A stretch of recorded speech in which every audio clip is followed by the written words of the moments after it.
Okay. All right. So welcome to this to the February Governors Committee meeting, everyone that's online. We briefly spoke about procedures for this kind of call, which I know everybody's familiar with, but please mute your mics when you're not talking since we're all virtual.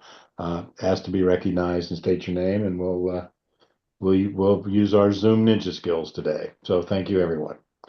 And just to practice all that and warm up, does anybody have any comments about the minutes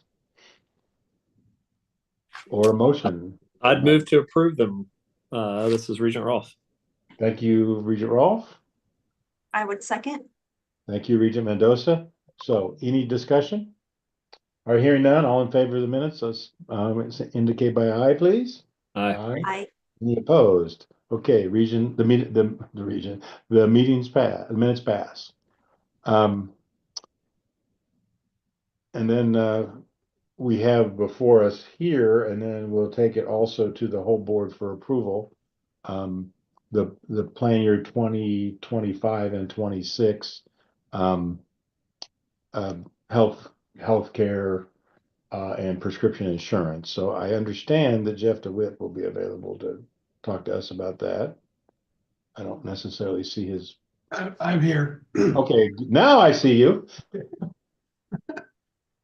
Thank you for being here. Thank you. As the committee's been set up for several years, it's represented by two members of each of the universities, including the medical center. A member of COBO chairs a committee, and United Health Resources, student resource, United Health Services, Student Resources is a carrier for that. Particularly during COVID, there was quite a big increase in these premiums because of experience. It's about 6,000 in the pool, which has caused some, when you have a few bad experiences when the pool's that small, you can have an impact. This is covering insurance for students that are required to have insurance, and international students and students who would like to purchase it. And it actually is more competitive than the national healthcare. So it is a good option for our students to have. And in reviewing this last year, the experience got a lot better, and they kept the rate just at zero. They had no increase or no decrease last year, as they were trying to understand whether or not what happened during COVID was an exception or whether we were in a different direction of a trend. And in reviewing all the data, lots of discussions, it became apparent that if we did not have a decrease, we should provide more services. Otherwise, we're going to be leaving the profit to the carrier, which I'm never in favor of whenever it's us or our students paying it. And there was a healthy dialogue and discussion about that. And ultimately, unanimously, all the schools, all the students, and I strongly recommend it as well, are recommending a 6% across all four pools decrease in the healthcare coverage, which is highly unusual, obviously, in the current world and environment. So I think this is a pretty much a no-brainer in terms of what the right thing to do is to get that premium down. And the trends year to date look favorable in that direction as well. So I think there may be an increase in the future, but I think for now, the cost of providing services to these students and the premiums reflect a recommendation of a 6% decrease. So that's my kind of summary of my report. Or letters in your packet. You can read a summary of it as well. Any questions or comments, anyone? Just I have one. Oh, go ahead, John. No, I'll let Blake go. No, I was just going to say, Mr. Chairman, great work by the committee, because as Jeff mentioned, it's pretty unusual to see your premiums decrease, especially by that much. So great work. All right, That's thank you. A group of students too. They really got into it. So my kudos to them for their involvement and interest in this. Okay, Regent Rolfe, no, I'm fine. Well, Jeff, I have a question. I echo what you said and what Regent Benson referenced. It's a happy circumstance to have premiums go down. And somewhere in our material, this shows up a couple different places, as you know, from board material, it says something about the maximum reduction. I just like to understand, is that, I assume that's meant to be the most we thought we could do based on the review of the experience and the reserves we want in place. Is that a correct Yeah. interpretation? Yeah, the 6% reflects the proper reserves, the experience, and it's across the board to all 4 plans. So, And maybe you're not the author of the maximum comment, but where did the maximum, I mean, maximum, I assume just means as much as we think we should go, not some I other. think 6 is as much as that. I don't know what that comment is. I have to look it up, but I would say 6% is the prudent number to go to, because the worst thing you can do is have a big decrease and then a really big increase in next year. So No, I think this is a prudent, but I don't know what that number is. I'd have to look it up, but Hmm. 6% is a prudent recommendation. no, that takes care of my question. You answered it the way I would have Yeah. hoped for. So I'm glad you did. And that is that, of course, we want to be, one of my team wants to use the term prudently aggressive, which Yeah. I always wondered if that's more than aggressively prudent or not. But so I think that's what we want to be doing, because we do want to get this back in the hands of the participants. But it's not, as you just referenced, it's not anybody's best interest to do a big drop one year, a big increase the next. So I'm glad to hear you think we're prudent, but also returning the dollars. So any other questions or comments? And then again, we'll do a motion and most likely in the board meeting, but I think it's appropriate if we also formally approve it. So if there's a motion, that would be helpful. So move, Mr. Chair, Regent Rolfe. Thank you, Regent Rolfe. Is there a second? I will second, Mr. Chairman. This is Blake. Okay, thank you. So any further discussion? I should ask that. All right, hearing none, all in favor, aye, please. Aye. Aye. Any opposed? Okay, so again, we'll take this, what I view as good news to the board and with our encouragement to have a motion and all that goes with that there as well. So next on the agenda is our first read of a topic we've talked about a number of different places, and that is the faculty awards and the discussion about the way we might expand all that. So I believe John Ury is going to lead us through that. So John. Thank you, Mr. Chair. Yes, this is item starting on page 5 of your materials, attachment 3. So this is a first read of proposed changes to the board's Faculty of the Year awards policy. As you can see, it primarily does 2 things. It adds a category for full-time, non-tenure track faculty. Current policy provides for awards can be made to tenured faculty and tenured track faculty. So with feedback and the proposal from the Council of Faculty Senate Presidents, this would add a category for non-tenured track faculty. And based on our conversations at last month's meeting, it would also provide for a mechanism whereby staff, non-faculty staff, could be recipients of the award also. I think the changes try to mirror, at least for staff, as drafted. I substituted the mechanism we have for those nominations coming to the board, and instead of the Council of Faculty Senate Presidents for the staff one, coming from the university CEOs, but on the same timeline, so that those would be done at the same time. And we made a few tweaks to the faculty staff proposed some changes to the criteria that you can see. I think before our policy referenced teaching, research, and service, and now the proposal is for the broader parenthetical in that first paragraph: teaching, research, extension, libraries, clinical duties, service, and other roles, so that those other categories can be recognized as criteria that could be the basis for a nomination or award. So be glad to answer any questions. Okay, That sounds very consistent to me to what we've heard from our faculty and staff reps in various settings, including board meetings. But do you have a perspective on that? Have you had any feedback from any of them? Yeah, we actually received most of the first paragraph's changes from their proposal with a few tweaks. The will to may in that second line was a tweak that we made to note the board's discretion. But yeah, I think this is very much consistent with what was proposed for the faculty portion. The staff portion, yeah, I just tried to mirror based on what we talked about last month. Okay, thank you. Is there any faculty or staff folks on the call that would like to say something? Good morning, Chair Ice. This is Matthew Muther. I'm one of the Faculty Senate presidents. Oh, yes, sir. I remember you well. How are you this morning? Yeah, hi, great. Hope everybody is hunkered in and staying warm on a cold, snowy day for most of us.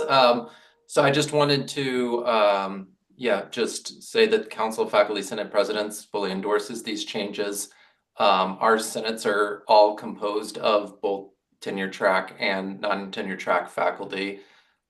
We have those non-tenure track faculty across our university system doing excellent work at the university, not just in the responsibilities that are listed here, but also serve leadership roles in our faculty senate governance.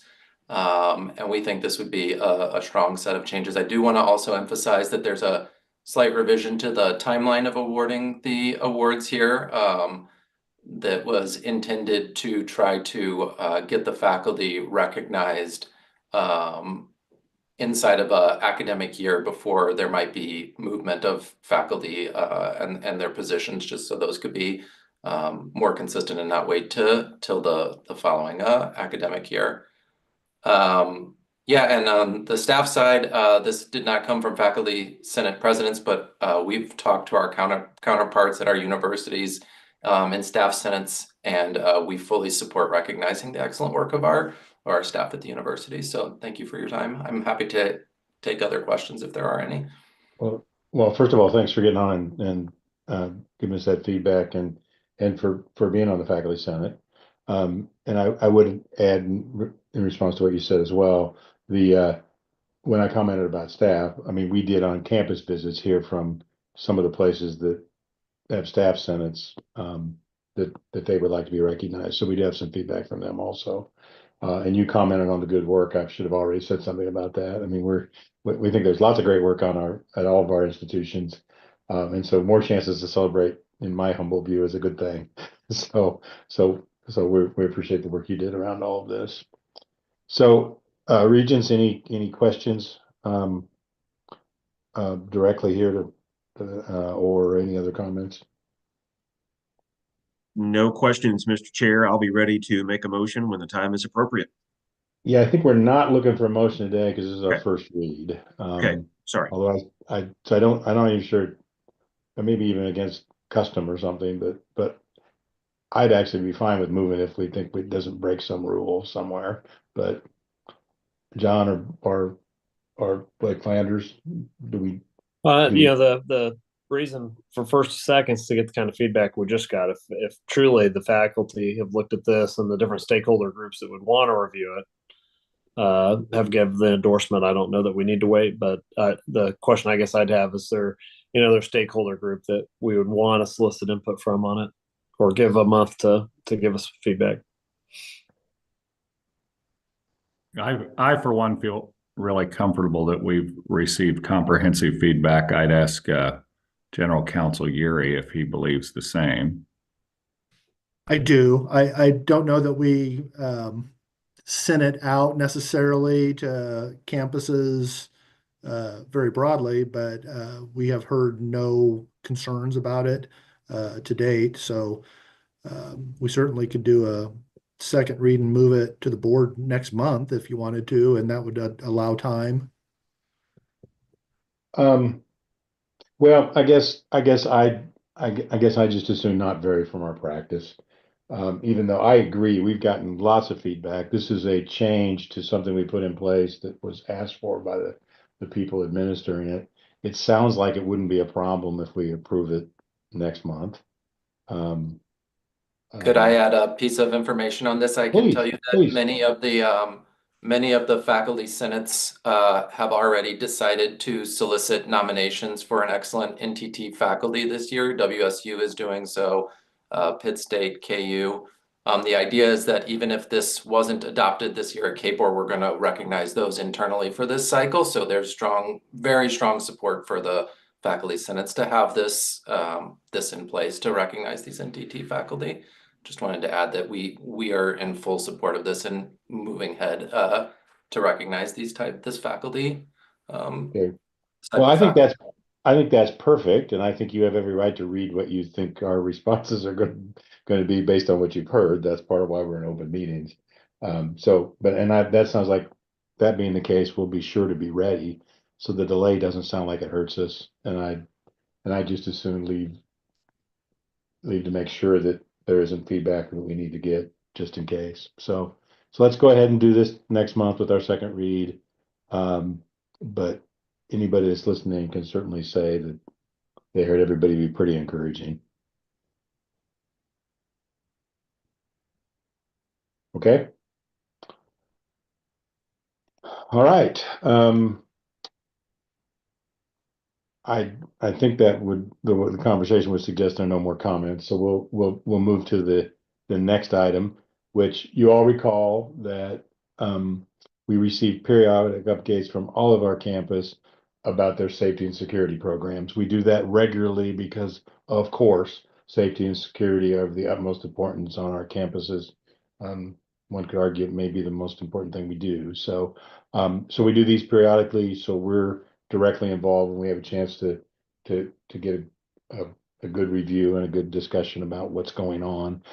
This month is the University of Kansas and the Medical Center, and I believe Julie Murray is going to lead us through that. Well, there's a whole list of folks. So will you introduce everybody, please, Julie? Yeah, you bet. You bet. And so joining us here this morning, we have Chief Nelson Mosley from the Lawrence campus, Chief Brad Deichler from the KU Med Center campus, and Jason Goodman, who is a relatively new position on the University of Kansas One University role of a Clery coordinator, so helping us with our annual Clery security report. And then I know Chief Mosley and Chief Deichler have members of their teams with them, and so I don't know, Chief Mosley, do you want to get us started? And do you want to start with the Lawrence campus chair? Is that okay with you? We start with Lawrence and go through our reports, and then you can introduce your team that's with you this morning as well. Thank you, Julie, and good morning, everyone. I'm Chief Nelson Mosley with the KUPD Lawrence campus. I'm flying solo today. A lot of my team's on other calls, and so we're dividing and conquering today. Well, we're certainly comfortable with that. We've got lots of confidence in you. Right. We appreciate it. Thank you. Okay, for the Lawrence campus, I'll start with our calls and crimes statistics. For 2024, we responded to 3,600 calls for service. That includes 1,079 incident and accident reports, and total, we made 481 cases, criminal offenses. And I'll tell you the top 5 crimes that we've seen for the Lawrence campus: criminal damage to property, theft, burglaries to vehicles, assault, and fraud. So those were our top 5 crimes that we've seen. Also, with everything going on everywhere, we've conducted our extra patrols are up. Extra patrols are when our students, faculty, staff ask for extra patrols. While our officers out there, they want us to stop through. We conducted 4,142 extra patrols. This is up significantly over prior years, and they seem to be going up. So we offer that service anytime there's a concern of safety. We go through on those as well. We also provided 74 safety escorts throughout the year. That's when students either want to be escorted, walking to their cars, walking to dorms. We've done those escorts as well. As far as major events, I think we all know about, we had the pro-Palestine protest that was from May 1 to May 10th. During the day, what we've seen was about 30 to 40, generally students during the day. And overnight, when it got to evening and night, that would flourish up to about 100 and over 100 in the evening times. Overall, in that incident, we also had the assistance from our area law enforcement, Douglas County SO, at events that we had to move in. So Douglas County, Lawrence PD, we also had KU Med assist us as well. And thank you, guys. But no injuries, no encampments were taking place, but we had a total of 4 criminal trespass arrests for that event and 1 arrest for battery. So no injuries, we call that. That was a success as well. Well, thank you for your leadership on that. Thank you. Thank you. And I'll tell you, I meet with the Big 12 chiefs on a regular basis, and we were all networking on how we all were dealing with. So that was a good resource as well, and dealing with what was going on. As far as athletic events, when we're talking about events, we all know that football season was not at home. So this reduced on my staff having to staff the football events. This year, my commitment was 1 officer going with them and then networking with Kansas City, Missouri PD at their location for security, and making sure that we were in concert. Also at Children's Mercy, networking. For the basketball season, we used to have about an average of 16,300 fans. You know, Allen Fieldhouse went through a remodel. I think we lost about 1,000 seats or so. But those games have been sold out typically and remain to be today. So we have that staff. The only calls we get typically so far, no major calls in any of these events, but generally medical calls, falls, you know, it's been hot in there. So generally medical calls we get. Our officers also requested for, you know, since, you know, there's been a big concern for security, especially around pro-Palestine events, everything is there.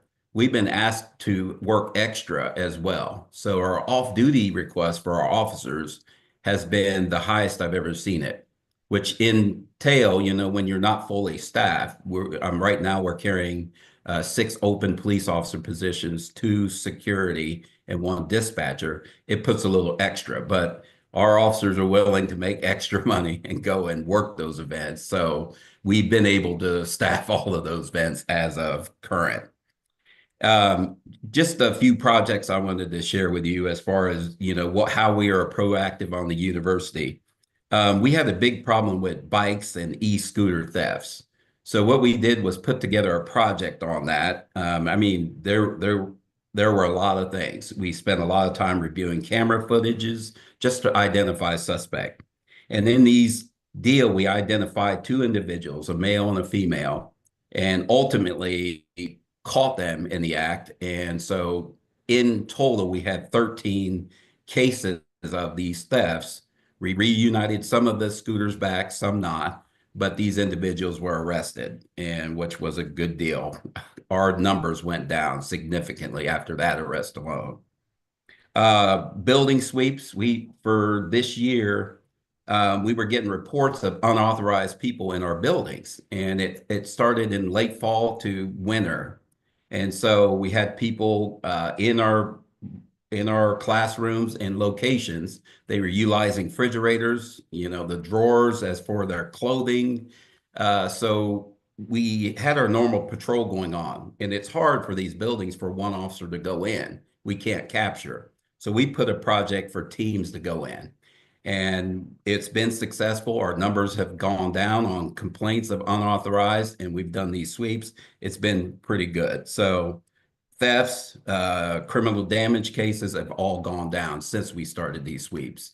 And we've had to do less right now, but we kind of do a maintenance now, just checking in every once in a while at these locations. K-LEAP, we're trying to get our accreditation. We think we'll be complete. It's accreditation for our department, and we're doing the one through the state. We're almost there. We've got all our policies updated, but we're almost there as well. And as far as exercises done, my emergency management group, we've had 3 exercises. One, the emergency management guy aligned with the state tornado drill. We made sure that was done. I also, since I got here, have a focus on active shooter exercises. Before I got here, it was 2 years since the department had done these things. I've dedicated that we're going to do it annually. And so we completed our one. As a result, we found some holes in policies. We adjusted policies to make sure that if an incident happens, we're ready to go. So even during our squad meetings, we keep it as a topic that we make sure it stays in our mind that if this event happens, we have to be ready. My emergency management also coordinated a tabletop exercise with university administration as well. So those are planned. The provost wanted those exercises throughout the year, and one will be active shooter and then another topic of choosing in the realm of safety. I'll continue on. I know I'm going pretty fast. Education is a big component for us. Community engagement. We have conducted 79 programs in 2024. Most popular programs for students were alcohol education, where Residence Hall put those on, and we come in and do alcohol education. Run, Hide, Fight, De-escalation, which is our active shooter program. That combined with de-escalation, we put those on as well. And that's where our staff and faculty have asked, and that has been a big request. We also had some instructors trained in RAD, which is Rape, Aggression, Defense. This is a self-defense course for women, and it's been popular since we rolled it out. We've had students, we had one class, and right now we have a class that we're focused on operations staff, but we want to roll it out university-wide and just keep that training on. It's been pretty popular as well. We added that class in 2024. Our adequate security measures, our building locations for those remain at the 28 restricted, no additions, no takeaways. And I'll have some of the technologies that we implemented as well. Dispatch, we're doing an update of our console systems. The state required that our radio systems be encrypted for this year, and we've met that. So we have radio encryption in place right now, so that keeps our traffic to us where the outside public can't hear what we're talking about, especially in major events. And some of the other things I'd like to do, I'm looking at implementing or trying to look at license plate readers, different technologies, cameras, AI, different things that would work for us. I mentioned I meet with the Big 12 chiefs regularly, and most of the universities have some sort of proactive means on security, and we're trying to get to that aspect. We have lots of cameras everywhere. I can tell you what happens after the event, but now my focus is trying to get more to the proactive side. That gives us a heads up in case something, weapons detection, suspect here, where we can get a head start on anything that happens as well. And just so you're aware, I'll close with this. I have regular meetings with, I told you, the Big 12 chiefs, I meet with them monthly. I meet with the local police departments, the sheriff, Douglas County, LPD, and we meet regularly on issues, resources, what can we do together. We have a new Douglas County DA, Dakota Loomis. We're also going to meet with him regularly as well and monthly and restart those meetings as well. And I serve as the Kansas Association Chiefs of Police Region 1 Chiefs. So in serving in that capacity, I bring all the chiefs together in the region, and we meet quarterly just to discuss what's going on. I like to keep, KU in the forefront as well. When we talk about safety, I think you mentioned that it is very important. It is a top thing here as well. So in doing so, we have to stay in tune to what's going on, even all around, and we stay current on national topics as well. Any questions? Yeah, Chief, I just have two follow-up questions if I can.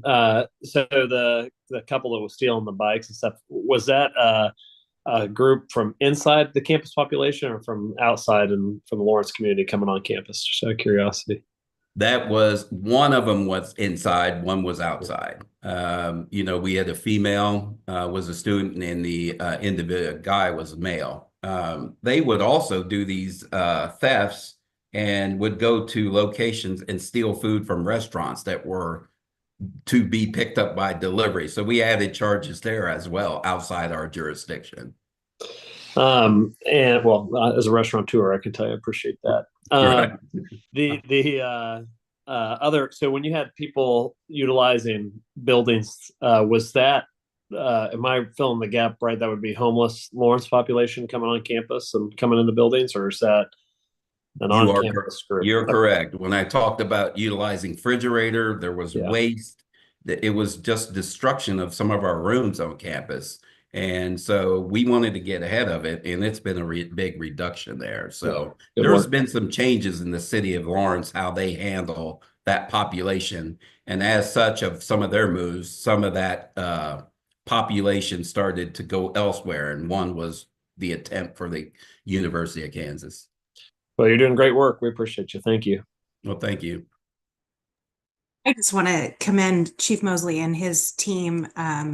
Really, when those extra patrols were requested, his team and his staff are so wonderful to our university community in providing that extra service and security, and particularly during the Palestinian-Israeli conflict situation. I think they provided comfort to both groups of students a great deal. And so we truly are appreciative of the extra efforts they put towards making sure our students and staff and faculty feel safe as well. So we're grateful for them. Because it was we had some long nights, didn't we, Chief Mosley? We had long nights. Thank you. Hey, Chief, and I'll echo what's already been said. Thank you for the great work and all that you do. When you were going down the breakdown of the calls that you receive, I think I heard you say one of them was fraud.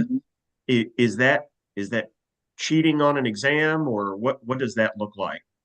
No, that looks like the standard frauds, the schemes that you're seeing. That, you know, we in fact, one of our programs is to educate our students about these different things. For example, you know, they at one point there was a scheme that they were getting calls from Chief Mosley, and that you need to do this or we're coming for you. You know, pay in cards to this location. So we've seen an uptick in that, but through our education, you know, and making sure we get out there, I haven't seen our students as much be victims, but it's still higher than I'd like it to be. Okay, thank you. Thank you.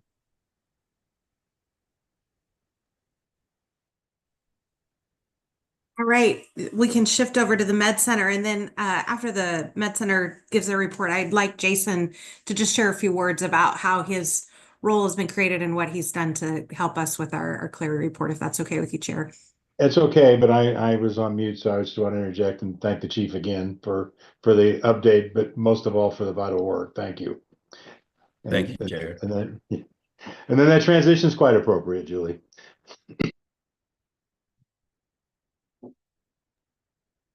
Chief Dykler, you want to take it? Great.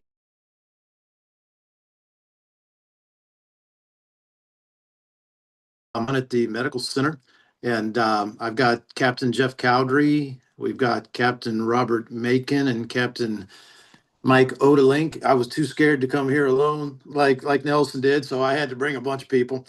Well, welcome to all of you. Yeah, thank you. I will give you a real short overview, and then I'll let Jeff and Mike talk a little bit about some specifics, and we can answer questions. We run about 45 police officers and about 25 non-sworn employees. The three captains that are here today, and myself included, we came from a traditional law enforcement background, and I've been here almost 4 years. They've all been here about the same amount of time.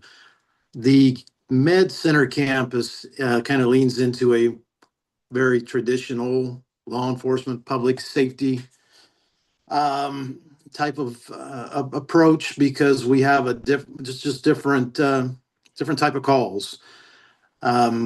There's a fairly heavy impact on property crimes and stolen cars, and because it's a very active emergency department there, we have a lot of shootings and a lot of stabbings and a lot of armed parties.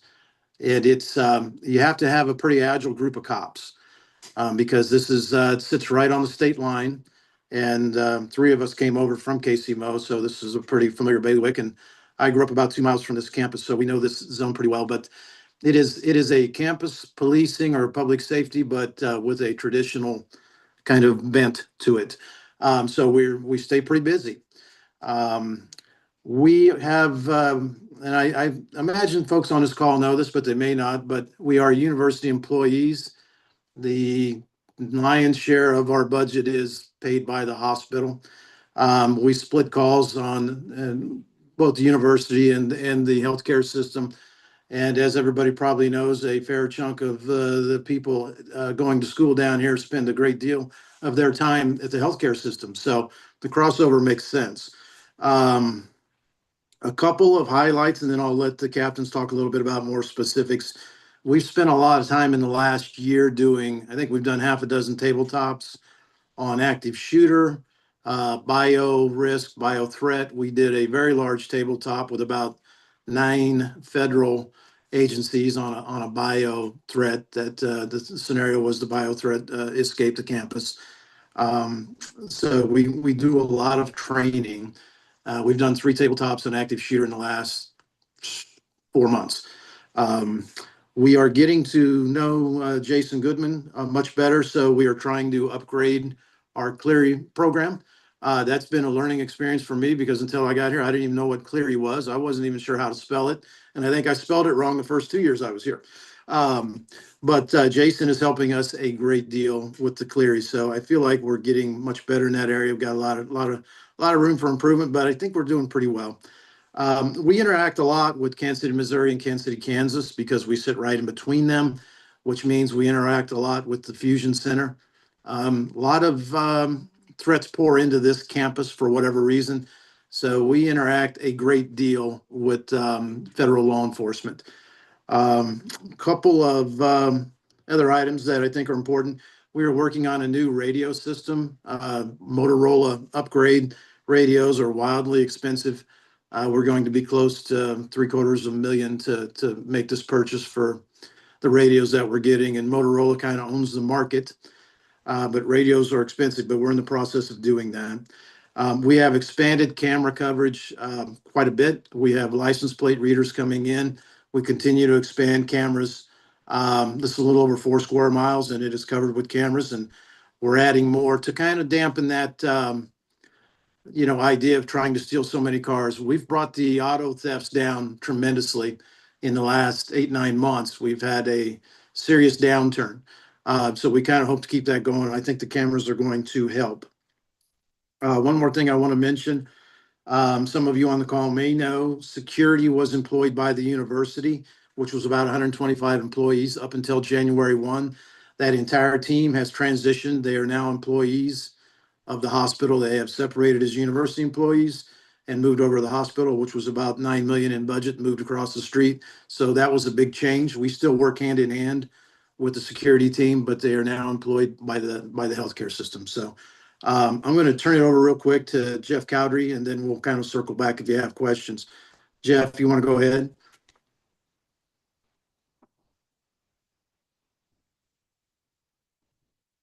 Are you there? Am I there? Yep. Okay.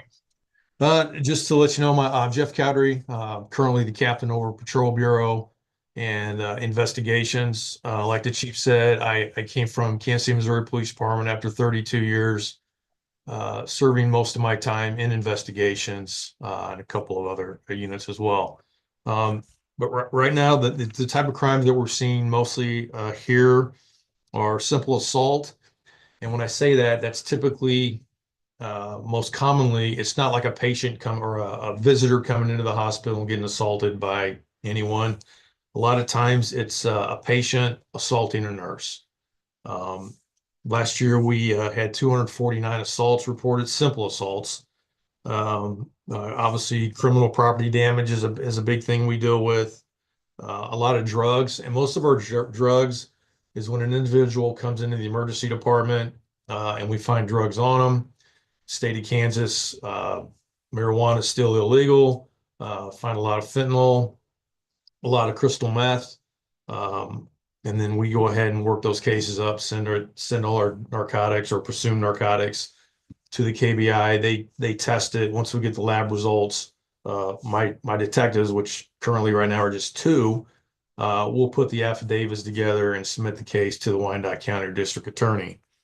We're really getting hit hard, like the chief spoke about. I know it's kind of going down, but stolen autos are a big thing.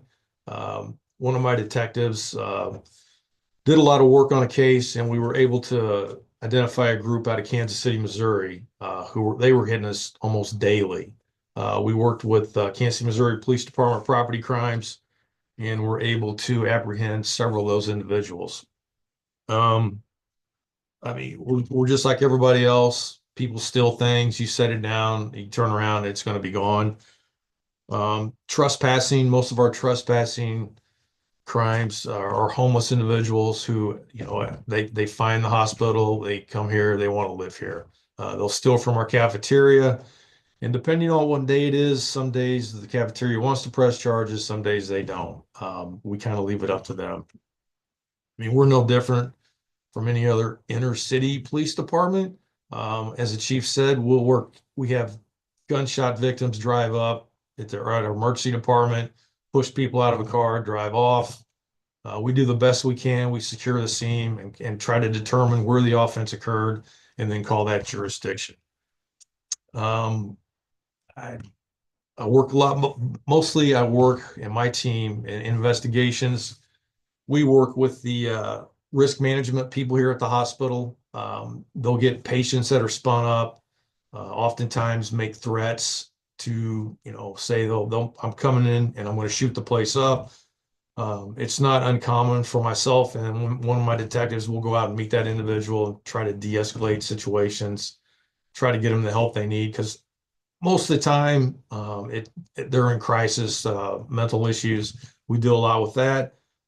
On the university side, there have been times when the upper management has reached out to us to speak to students who may be struggling in their academics and either do or say things they probably shouldn't.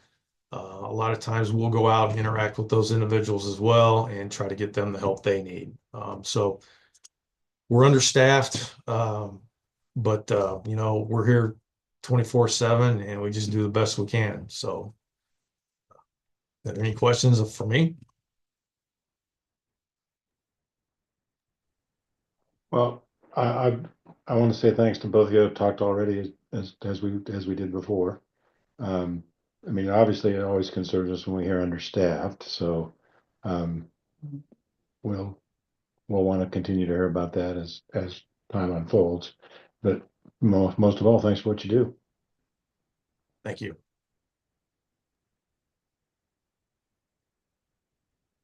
Mike, you're up.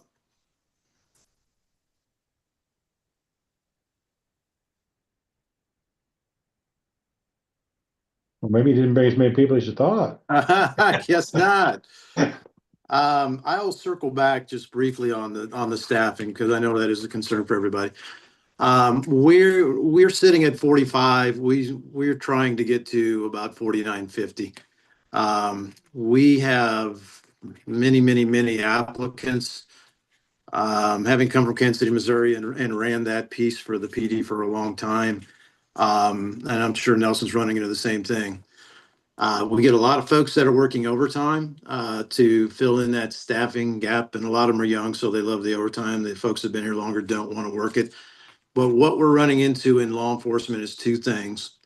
The first thing is the desire to be in this profession has gone down a lot. I think currently we've got about 9 applicants, and this will go to my second point. You can have 9 or 10 applicants every month. 2 of those applicants might clear the background. 8 out of 10 will not. Same thing on the non-sworn side with the dispatchers. It is getting harder and harder to get folks to clear the backgrounds. And backgrounds have been relaxed, standards have been relaxed, but it is not as easy as it once was to find folks that want to do it. And it's getting trickier to find folks that can meet the qualifications on the background piece. All right, I am unmuted now. Can you guys hear me? Yes. Yes. Great.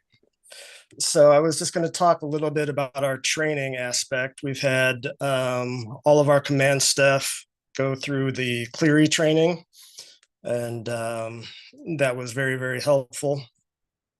We've also had everybody in our department go through the cultural diversity training, which consisted of Dr. Kimberly Connolly coming in and speaking to us about the different cultures that we come across on our campus, because we have a very, very wide range of people from different countries coming in. So she just kind of led a discussion about how they view police and how we can help to either ease tension or just a better way of communicating with the different cultures. We also have had some active shooter training, which is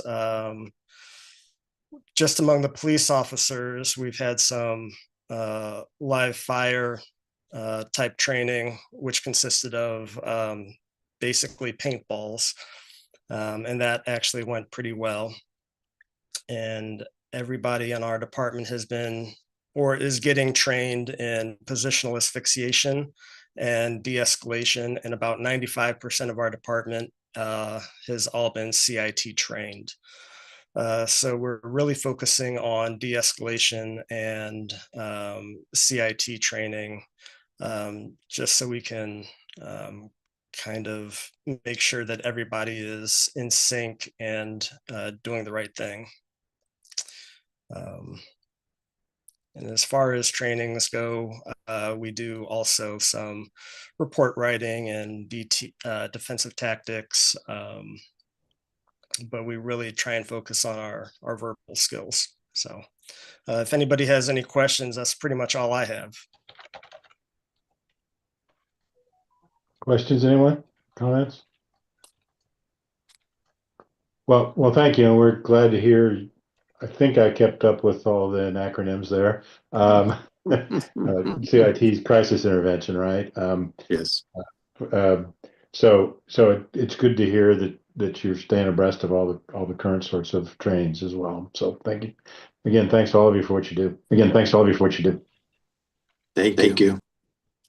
Jason, do you want to?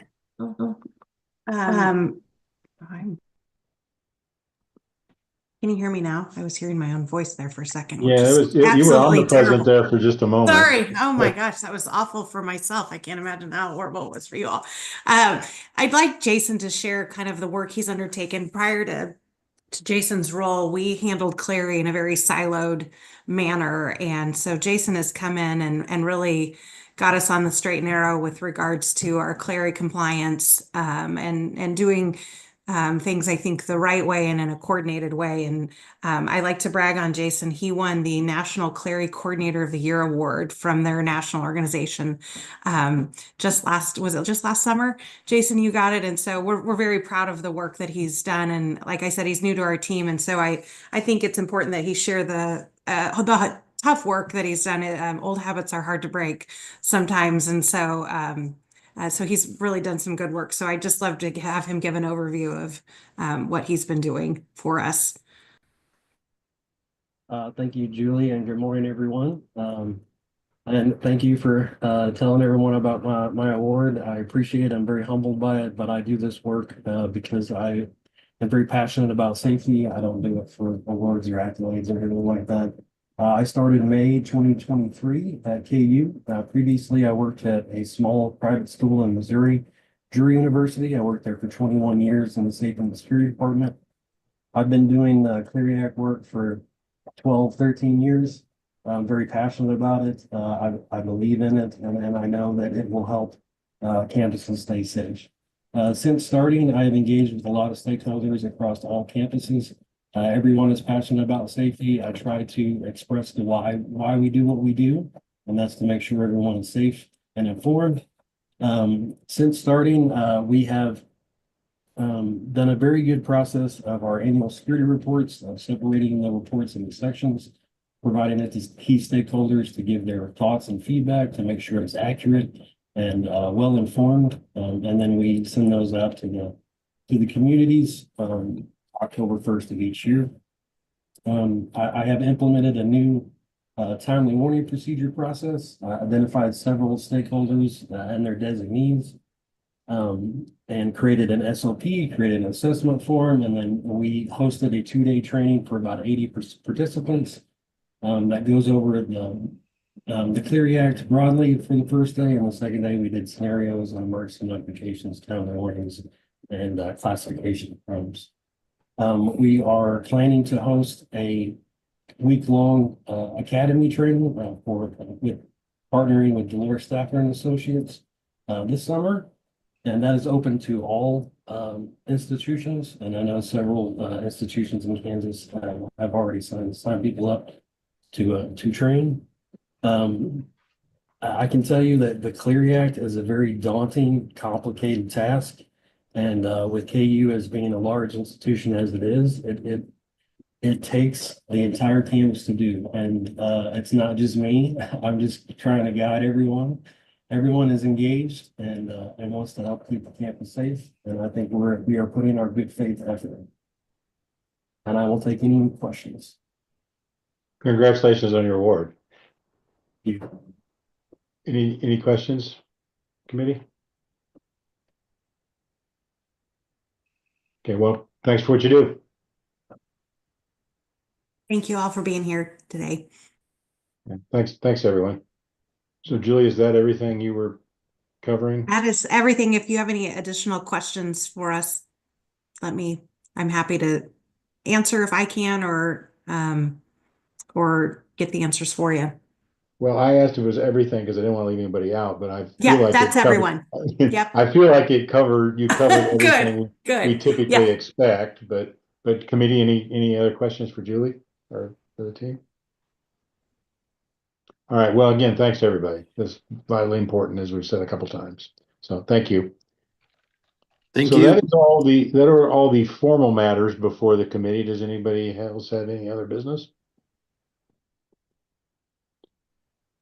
All right, hearing none, we are adjourned. We'll look for folks